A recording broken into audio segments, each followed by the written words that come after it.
Корисниците на гарантирана минимална парична помош за јули не го добиле додатокот од 1000 денари. Се работи за корисници кои стекнале ваква помош по основ на старост или немаат приходи по друг основ. Во врска со овој проблем, повеќемина од нив побарале правна помош од адвокат. Кај мене доаѓале клиенти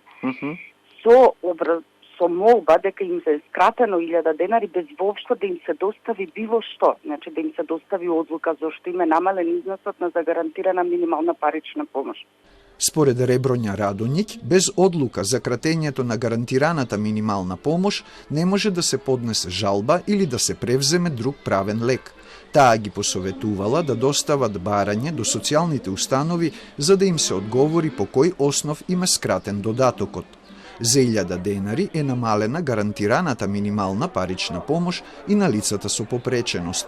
Од коалицијата Менуваме, која ја застапува оваа категорија граѓани, прашуваат каква е таа одлука и зошто не е објавена на веб страницата на Министерството за труд и социјална политика.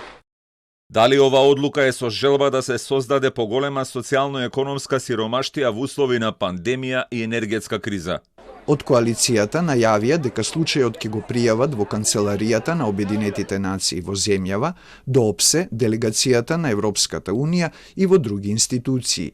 Тие бараат објаснување од Министерството за труд за настанатата ситуација, а од Министерството велат дека правото на гарантирана минимална парична помош со остварување на паричен додаток од 1000 денари важело за време на вонредната состојба со пандемијата, конкретно до 30 јуни годинава. Но од почетокот на грејната сезона, од октомври до март следната година, корисниците на минимална парична помош повторно ќе го добиваат додатокот од 1000 денари, дополнуваат од МТСП.